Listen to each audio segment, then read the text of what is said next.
Hello students,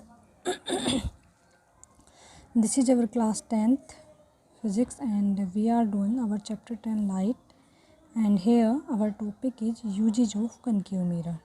Okay, so thank you so much for your support students, and I hope all the topics are clear to you. If you are having any problem then you tell me in comment box, then I give the answers. ठीक है, कोई भी problem हो आप मुझसे पूछ सकते हैं. चलिए बेटा हम इसके यूजेज करते हैं. तो कनकेव मिरर हमारा कैसा होता है? कनकेव मिरर हमारा ऐसा होता है. ठीक है बेटा, ये क्या होता है आपका? बाहर से पॉलिश होता है.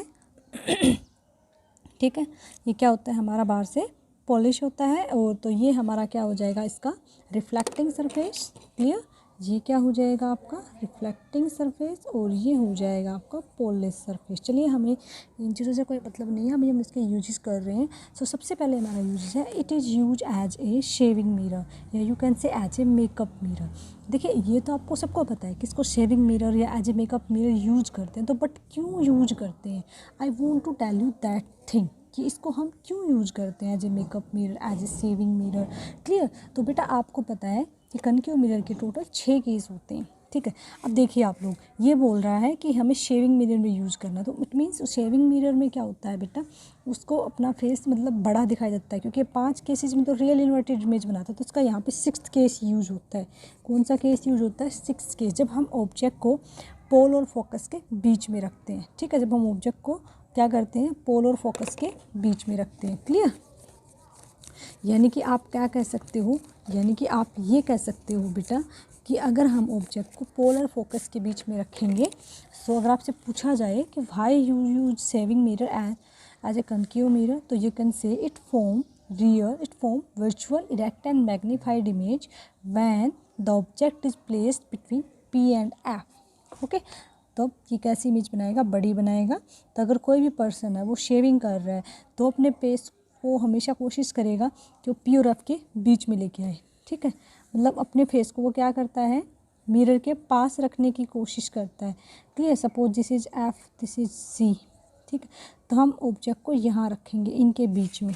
ठीक है, अगर आप ऑब्जेक्ट को इनके बीच में रखोगे, क्लियर, तो अगर आप इनके बीच में रखोगे तो क्या हो जाएगा बेटा? देखिए, एक तो हमारा ये बन जाएगा. सेकंड हम क्या करेंगे? सेंटर से पास करा देंगे, तो यहाँ कहीं जाके पीछे इस तरीके से इसकी क्या बन जाएगी? इमेज बन जाएगी. ओके, तो यहाँ से आप उसको क्या कर रहे होगे? देख रहे होगे. तो इस तरीके से आपकी बड़ी इमेज बन जाती है. ठीक है, क्लियर. चलिए, तो देखो बेटा ये हमारी इमेज बनेगी. तो इसमें है ना आपको ध्यान रखना है, आपको सिंपली यही आंसर करना है. अगर आपसे पूछा जाए कि why you use shaving mirror, तो आपको सबसे पहले तो ये पता होना चाहिए कि शेविंग मिरर में हम ऑब्जेक्ट को, जो भी शीशे को देख रहा है, जो भी बंदा शीशे को देख रहा है, उसको कोशिश करनी चाहिए कि ये person who is shaving always keep his face close to the mirror. ठीक है, उसको अपना फेस जो है मिरर के पास रखना पड़ेगा, सो दैट हिज कम जो उसका फेस है पी और एफ के बीच में आ जाए, ताकि उसका फेस किसके बीच में आ जाए? पी एंड एफ के बीच में. और ये मैंने आपको थ्योरी में काफ़ी अच्छे से कराया हुआ है कि 6th केस कैसे होता है. ठीक है, thus he is able to view, इसलिए वो एबल हो जाएगा enlarge and erect image of face. ठीक है, अगर उसका फेस इधर एफ से पीछे हो जाएगा तो कैसी इमेज बन जाएगी? Real and inverted. क्लियर. तो कैसी इमेज बन जाएगी? रियल एंड इन्वर्टेड इमेज बन जाएगी. ठीक है बेटा, तो आपको ध्यान रखना है कि शेविंग मिरर या मेकअप मिरर में ऑब्जेक्ट कहाँ रखा होता है? ऑब्जेक्ट रखा होता है बिटवीन पी एंड एफ. इसमें हम इसको as a magnifying mirror use करते हैं. क्यों यूज़ करते हैं? क्योंकि हमेशा इस केस में रियल वर्चुअल इरेक्ट इमेज बनाता है और ऑब्जेक्ट को बिटवीन पी एंड एफ रखना होता है. तो डेंटिस्ट मिरर का अब हम करेंगे. तो देखिए बेटा, डेंटिस्ट मिरर में भी आपका यही केस यूज होगा सेम. ठीक है, उसमें भी हम क्या करते हैं? एज ए मैग्नीफाइंग मिरर इसको यूज़ करते हैं. Clear.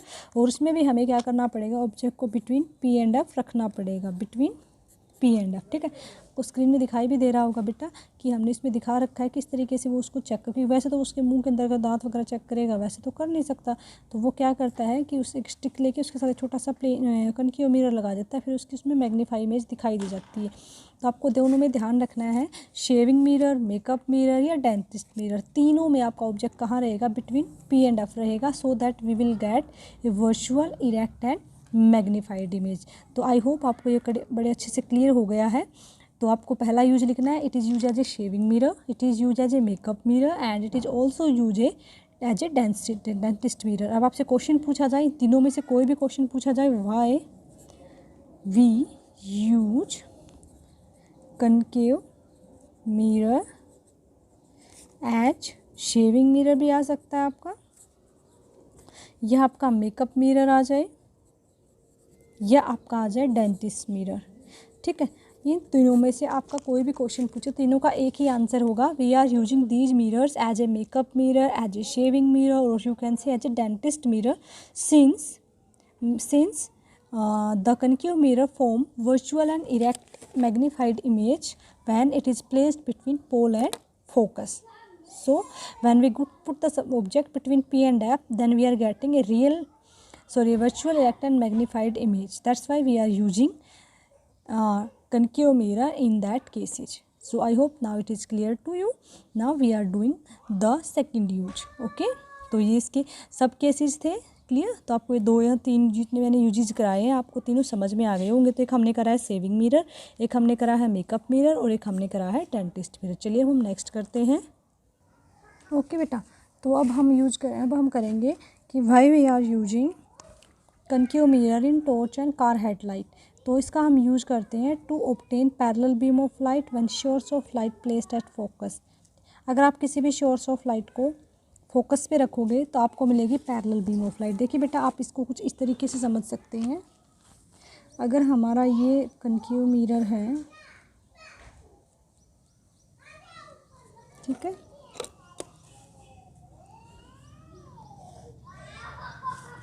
Okay, so this is focus and this is centre. मैं यहाँ पे अगर मान लो कोई बल्ब रखती हूँ तो इस बल्ब से जो लाइट निकलेंगी वो चारों डायरेक्शंस में निकलेंगी। ठीक है, सो इस बल्ब से जो भी हमारी लाइट रेज निकलेंगी वो इस तरीके से निकलेंगी। क्लियर, इस तरीके से निकलेंगी। तो हम क्या कर रहे हैं, इसकी बैकवर्ड लाइट्स का यूज करने की कोशिश कर रहे हैं। तो after reflection they are going like that. ठीक है, ये क्या हो जाएंगी, पैरेलल हो जाएंगी।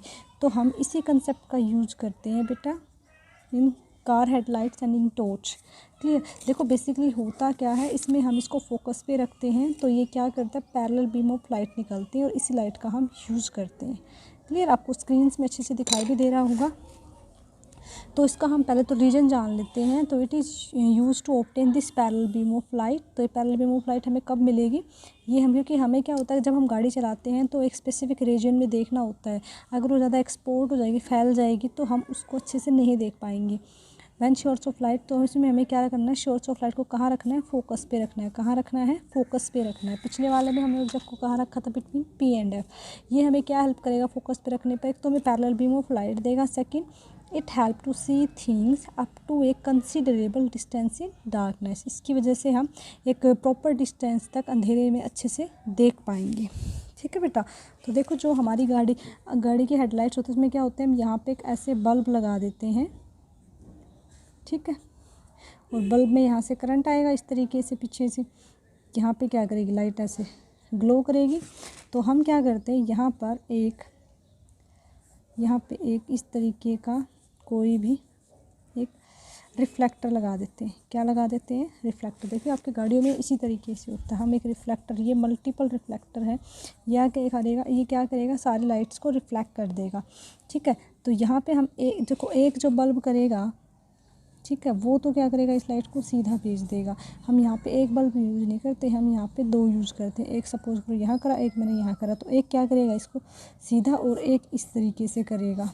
तो आपने देखा होगा जो लाइट फैलते हैं ना कार वगैरह की, वो ऐसे और बीच में भी सीधी इस तरीके से फैलते। तो हम इसमें 2 बल्ब ऐसे यूज करते हैं। यहाँ से करंट आएगा, बल्ब ग्लो करेगा, मल्टीपल रिफ्लेक्टर लगाओ, इसको रिफ्लेक्ट, क्योंकि लाइट ऐसे जाएगी तो इन पे कॉर्नर्स पे टकराएगी तो कुछ टकरा क्या हो जाएगी, सीधी हो जाएगी। ये रिफ्लेक्टिंग सरफेस हो गया ना हमारा, ये इधर से चारों तरफ से। ठीक है, और इस तरीके से हम इसको ऑब्टेन कर लेंगे, और ये पॉइंट क्या होगा, हमारा फोकस होगा। तो हम टॉर्च में और कार हेडलाइट्स में कनकेव मिरर का इसलिए यूज़ करते हैं to obtain parallel beam of light, and इसमें हमें ऑब्जेक्ट को फोकस पे रखना होता है, और ये हमें हेल्प करता है to see the things up to a considerable distance. ठीक है, तो इस तरीके से बल्ब को रखना है, बल्ब रिफ्लेक्ट करेगा। तो यहाँ पे हमें मल्टीपल रिफ्लेक्टर भी यूज़ करना होता है, ये हमारा रोड होता है। क्लियर, चलिए अब हम करते हैं इसका नेक्स्ट यूज। नेक्स्ट यूज है हमारा डिश टीवी एंटीना। इसका हम यूज़ करते हैं to focus beam of light. तो आप ये कह सकते हो कि जो हमने अभी केस करा ना, इसका बिल्कुल अपोजिट है। क्लियर। देखिए उसमें मैंने आपको क्या बताया, उसमें मैंने आपको ये बताया है कि कोई फोकस पे ऑब्जेक्ट होगा और लाइट रिफ्लेक्ट होकर पैरेलल हो जाएंगे। अब हम क्या करेंगे, लाइट पैरेलल आएंगी और फोकस पे कॉन्सेंट्रेट करेंगे। तो इसका बिल्कुल अपोजिट है। इट मीन्स आप यहाँ पे ये कह सकते हो कि यहाँ पे हम क्या करेंगे, पैरेलल बीम ऑफ लाइट लेंगे। Okay, parallel beam of light लेंगे and they all beam are focus. Beam क्यों बोल रहे हैं, क्योंकि काफ़ी सारी रेज हैं। अगर अकेली होती तो मैं सिंपली इतना बोल देती कि रे ऑफ लाइट, बट यहाँ पे हमारा बीम है। ठीक है, तो ये इस तरीके से इस पॉइंट पे फोकस करेंगे और इस तरीके से लाइट आएगी। ठीक है, यहाँ पे हमारा सन होगा। सन से अब हम ये नहीं कह सकते कि सन से जितनी लाइट आ रही है वो सारी पैरेलल ही होती है, लेकिन सन इतनी ज़्यादा डिस्टेंस पे है कि उसकी अगर मिरर पे आके पड़ेगी तो वो एक तरीके से पैरेलल लाइट्स आती हैं और वो सारी यहाँ पे फोकस हो जाती हैं। यहाँ पे ही हम क्या करते हैं, अपना फूड रखते हैं, कोई भी खाना जो हमें बनाना होता है। बिकॉज ये सारी लाइट पड़ने से ये पार्ट बहुत ज़्यादा गर्म हो जाएगा। क्या हो जाएगा, बहुत ज़्यादा हॉट हो जाएगा। ठीक है, और हॉट होने के बाद क्या होगा, यहाँ पे जो भी चीज़ रखेगी वो भी गर्म हो जाएगी। इसलिए हम यहाँ पे कोई भी खाना, चपाती, पापड़ जो भी आप बनाना चाहते हो वो हम यहाँ पे रखते हैं। तो इसमें हमें ध्यान रखना है कि डिश टीवी एंटीना में हम क्या यूज़ करते हैं, कनकेव मिरर यूज करते हैं। क्लियर। और क्यों यूज़ करते हैं, to focus a beam of light. और है ना बेटा, जो हमारी मतलब इसमें डिश टीवी एंटीनस में तो हम रेडियो वेव्स का यूज़ करते हैं। तो ये हमारे लिए काफ़ी प्लस पॉइंट है कि कनकेव मिरर रेडियो वेव्स को भी रिफ्लेक्ट कर सकता है। बिकॉज हमारे पास जो वेव होती है, ठीक है, ये हमारे पास EM वेव होती है, ये हमारी लाइट वेव है। तो हम ये कह रहे हैं कि रेडियो वेव, माइक्रोवेव, जो बाकी वेव्स है ना, उनको भी ये रिफ्लेक्ट कर सकता है। तो इस पर कौन सी वेव आती है, रेडियो वेव आती है। क्लियर, रेडियो वेव आएंगी, इस पर आके पड़ेंगी। ठीक है, और वो यहाँ पे आके कॉन्सेंट्रेट करेंगी। क्लियर। और इससे क्या हो जाएगा, ये वाला पार्ट बहुत ज़्यादा गर्म हो जाएगा हमारा, और फिर उसके बाद हम इस पार्ट को यूज़ कर लेंगे। ठीक है, तो डिश टीवी एंटीना और इसका मैंने साथ साथ आपको मिक्स करके बताया है। सोलर कुकर का मैंने लिखा नहीं हुआ, बट वैसे मैंने आपको ये बताया है। क्लियर। सोलर कुकर में और डिश टीवी एंटीना में हम सेम कंसेप्ट यूज़ करते हैं। देखिए डिश टीवी एंटीना में तो हम यूज़ करेंगे रेडियो वेव का, इसमें किसमें करेंगे, इसमें डिश टीवी एंटीना में तो हम रेडियो वेव का यूज़ करेंगे। देखिए बिल्कुल सेम कंसेप्ट है। अगर मैं यहाँ पे रेडियो वेव्स को ले रही हूँ, क्लियर, किसको ले रही हूँ, रेडियो वेव्स। रेडियो वेव्स ऐसे आएंगी, क्योंकि जो सिग्नल हमें जो भी देखना होता है आई। ठीक है, after reflection they are good at there. तो आपको एक बार मैं स्क्रीन में दिखा देती हूँ डिश टीवी एंटीना। तो वहाँ पे देखिए ऐसे रेडियो वेव्स आएंगी, और एक मिनट में आपको भी रियल दिखा देती हूँ। हाँ जी, ये देखिए बेटा, ये एक डिश टीवी एंटीना है, और ये यहाँ पे ये देखिए इसकी जो शेप है वो कनकेव शेप बनी हुई है। क्लियर। और यहाँ पे ऐसे लाइट रेज ऐसे आ रही हैं और वो रिफ्लेक्ट होकर इस पॉइंट पे कॉन्सेंट्रेट हो रही हैं। ये हमारा वो फोकस है। क्लियर। इस पे सारी लाइट रेज आ रही हैं हमारी, और यहाँ पे क्या कर रही है, सारी लाइट रेज कॉन्सेंट्रेट हो रही है। उसके बाद ये सिग्नल नीचे टीवी में जा रहा है, और उस तरीके से आप देखिए कि हमारा जो मतलब जो भी हम टीवी वगैरह देखते हैं उस पर प्रॉपर सारे सिग्नल्स आते हैं। तो एक बार आप इसको अच्छे से देख लीजिएगा। ये होता है हमारा डिश टीवी एंटीना, और ये वो होता है फोकस पॉइंट, जहाँ पे सारी रेडियो वेव्स क्या करती है, कॉन्सेंट्रेट करती हैं। ठीक है बेटे, समझ आ गया आपको। ओके, हाँ जी। और सोलर कुकर में क्या होता है, यहाँ पे सनलाइट रेज आएंगी और वो इस पर पड़ेंगी, और यहाँ पे सोलर कुकर मैंने आपको दिखा भी दिया स्क्रीन में ऑलरेडी। तो यहाँ पे फोकस पे क्या होगा, जो भी खाना हो जाएगा वो बन जाएगा। क्लियर। तो दोनों सेम कंसेप्ट। तो देखिए बेटा, हमने 3 बात करी हैं अभी तक।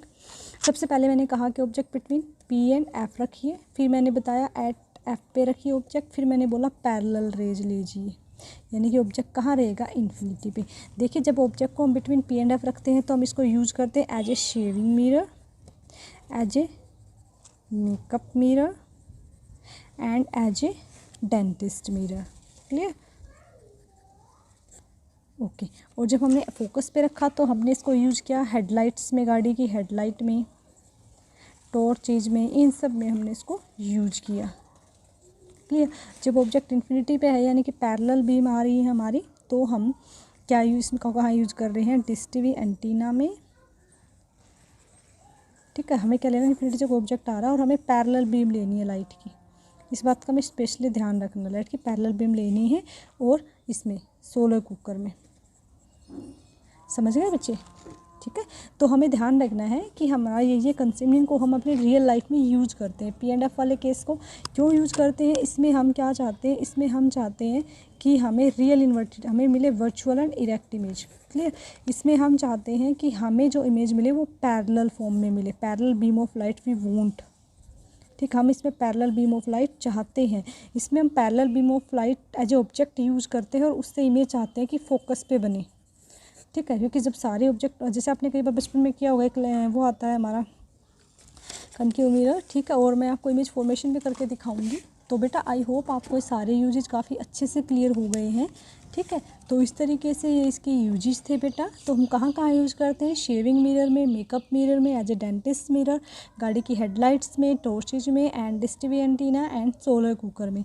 ठीक है बेटा, तो आपको समझ आ गया होगा काफ़ी अच्छे से। फिर भी अगर आपको कोई प्रॉब्लम है किसी भी क्वेश्चन में किसी भी तरीके की, तो आप प्लीज़ मुझे बताइएगा। Okay, hope this is very helpful for you. Thank you so much students, have a nice day, take care.